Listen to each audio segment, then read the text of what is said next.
পৃথিবী লকডাউন হয়ে আছে, ঘর থেকে মানুষ বের হতে পারছে না, কিন্তু মানুষের প্রাণগুলি কাঁপছে। আমি ঈদগাহে যাব, গোটা পৃথিবীর কোটি কোটি মানুষ ঘর থেকে বের হতে পারছে না। আমরা আল্লাহর কাছে শুকরিয়া জানাই, আমরা মসজিদে এসে ঈদের জামাত যা আদায় করতে পারছি, আল্লাহর দরবারে আমরা শুকরিয়া জানাই। আজকে গোটা পৃথিবীর দিকে তাকিয়ে দেখুন। আমি আজকে সকালবেলা যখন ইংল্যান্ডে কথা বলতেছিলাম, আমাকে আজকে জানানো হলো যে আজকেও 150-এর উপর লাশ, 150-এর উপর লাশ আজকে বের হয়েছে। গোটা পৃথিবীতে এখন কে কখন চলে যায় এই ভীতিতে আছে। মাবুদের দরবারে আমরা শুকরিয়া জানাই, আমরা যে মসজিদে একত্রিত হতে পেরেছি তার জন্য মাবুদের দরবারে আমরা কালিমাতুশ শুকর আদায় করি। আর আজকে আমাদের ভাই যারা ঈদের জামাত পড়তে পারে নাই, আর পড়তে পারলেও ঘরে ঈদের জামাত আদায় করেছে, আমি আপনাদের কাছে আজকে এই কথাটা বলি, নিজেকে প্রশ্ন করুন তো দেখি তাদের মনের ব্যথাটা কতটুকু, তাদের আত্মার কষ্টটুকু কতটুকু। আজকে তারা যেতে পারে নাই। আমরা আল্লাহর দরবারে এই কারণে আরো শুকরিয়া জানাই,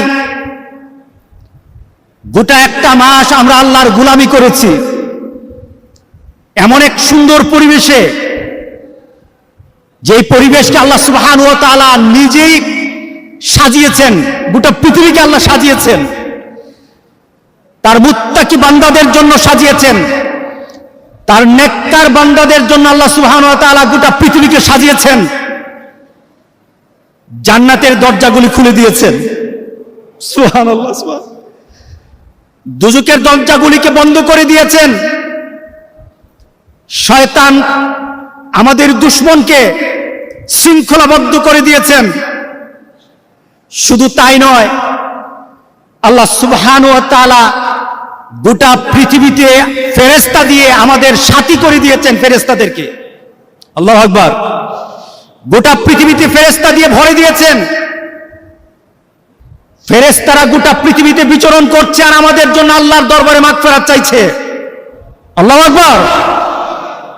শুধু তাই নয়, যেই ফেরেশতা সাধারণ মানুষের কাছে আসে না, যেই ফেরেশতা আসে নবী রাসূলদের কাছে, আল্লাহ সুবহানাহু ওয়া তাআলা ওই ফেরেশতাদেরকে জিবরাইল আমিনকে আল্লাহ সুবহানাহু ওয়া তাআলা এই রমজান মাসে কদরের রাত্রিতে আমাদের সাথী করে দিয়েছেন। সে কে? রূহুল আমিন, সে হলো জিবরাইল আমিন। মুমিনদের সাথে হয়ে আমাদের সাথে ছিল। রমজান চলে গেছে, রোজা চলে গেছে, মুমিনরা তো ওইভাবে চোখের পানি ফেলে কাঁদে যেন গোটা পৃথিবীর তার সবচাইতে বড় পাওয়াটা হারিয়ে গেছে। গোটা পৃথিবীর তার সবচেয়ে বড় চাহিদা তার থেকে চলে গেছে। মুমিনরা আল্লাহর দরবারে কাঁদে। আল্লাহর দরবারে মুমিনরা বলে, মাবুদ, এই রমজান মাসের মতো শ্রেষ্ঠতম মাস তো তোমার নাই, আর রমজান মাসের মতো সুন্দর পরিবেশ তো আমাদের জন্য নেই। আমি জানি না এই রমজান আসার কারণে আমার মধ্যে পরিবর্তন আসছে কিনা, এই রমজান দিয়ে আমি পরিবর্তন হতে পারলাম কিনা, এই রমজানের মাধ্যমে আমি আমাকে মুত্তাকি বানাতে পারলাম কিনা, এই রমজানের মাধ্যমে আমি তোমার জান্নাতে যাওয়ার মধ্যে উপযোগী হলাম কিনা। আমি জানি না মাবুদ, আমি জানি না।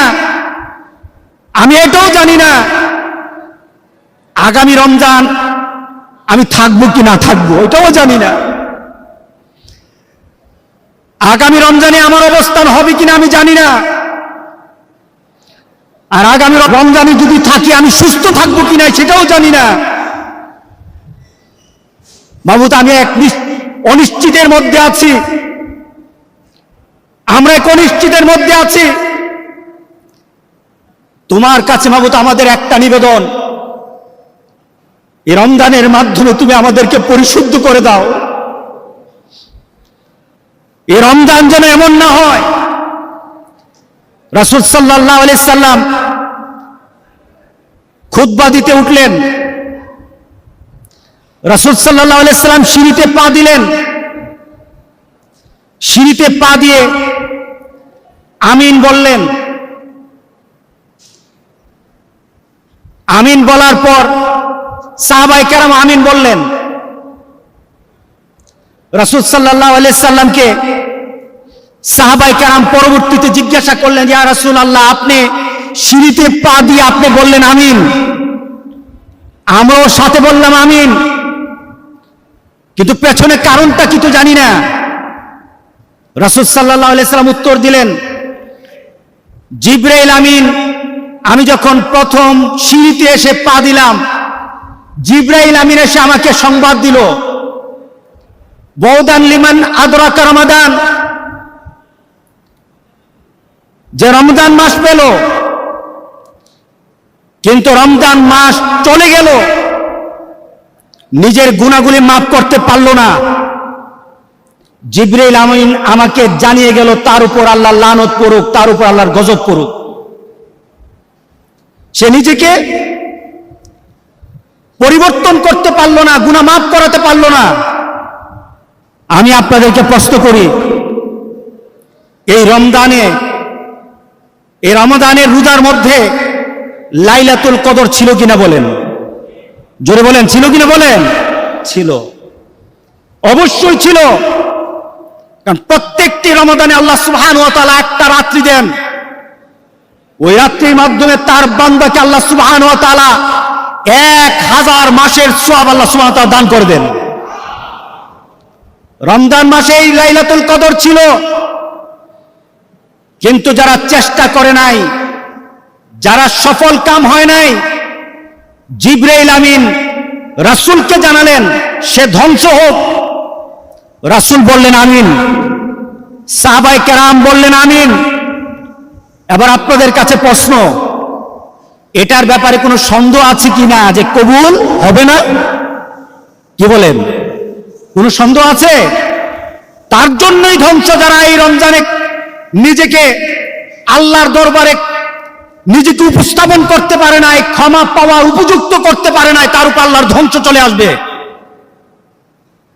কি বলেন, ঠিক আছে কিনা বলেন? আমি যদি আপনাকে প্রশ্ন করি, আমি যদি আমার নিজেকে প্রশ্ন করি যে রমজান তো চলে গেল, গুনাহ মাফ করাতে আমি পারলাম কিনা জানি না, সামনের বছরের রমজান আমার জন্য আছে কিনা সেটাও জানি না, সামনের বছর যদি থাকিও আমি সুস্থ থাকবো কিনা সেটাও জানি না। আমি কি এখন আবার গাফেল হয়ে যাব? আমি কি এখনো গাফেল থাকবো? আমি কি এখনো গুনাহ মাফের জন্য আল্লাহর দরবারে কাঁদবো না? তাহলে প্রশ্ন চলে আসে, আমরা কত গুনাহ করলে আমাদের চেতনা ফিরে আসবে যে গুনাহ করে ফেলেছি? কত গুনাহ করলে?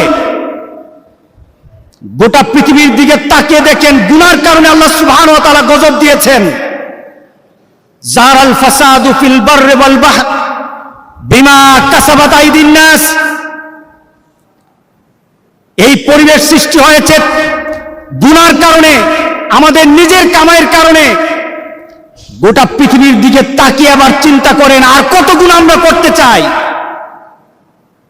আমরা যদি আমাদেরকে প্রশ্ন করি, সময় চলে যাচ্ছে, সময় চলে যাচ্ছে, মনে হয় যেন হাতে রাখা একটা বরফ, সে বরফটা আস্তে আস্তে যেমন গলে যায়, আমাদের প্রত্যেকটি জীবনের অবস্থা তেমন আস্তে আস্তে আমাদের জীবনের বরফ তেমন গলে যাচ্ছে। কতক্ষণ সময় গেলে আমরা চিন্তা করব, সচেতন হতে হবে। নিজেকে প্রশ্ন করি, নিজেকে প্রশ্ন করি। এখন যদি আমি প্রশ্ন করি যে কখন আমরা তৃপ্ত হব দুনিয়াকে পেয়ে, দুনিয়ার আনন্দ পেয়ে? ঈদের সময় চলে আসে, ইবাদতের সময় চলে আসে আর আমাদের গুনার ব্যবস্থা শয়তান সুচারুভাবে আমাদের জন্য ব্যবস্থা করে দেয়। আপনি নাটক দেখে তৃপ্তি পেতে চান, আপনি সিনেমা দেখে তৃপ্তি পেতে চান, গান শুনে আমরা তৃপ্তি পেতে চাই। কত গান শুনে তৃপ্তি হবেন, কত নাটক দেখলে তৃপ্তি হব আমরা, কত সিনেমা দেখলে তৃপ্তি হব আমরা। সময় তো চলে যায়। যদি আমরা আমাদেরকে প্রশ্ন করি, খেলায় খেলায় মত্ত আছি, ঈদের দিন খেলতে হবে, আর আল্লাহওয়ালারা চিন্তা করে ঈদের দিন আল্লাহর দরবারে মাপ চাইতে হবে। যারা জান্নাত পেতে চায় তারা আল্লাহর দরবারে চোখের পানি ফেলে কাঁদে, আর আমরা খেলায় মত্ত হতে চাই। কত খেলা খেললে আপনি তৃপ্ত হবেন?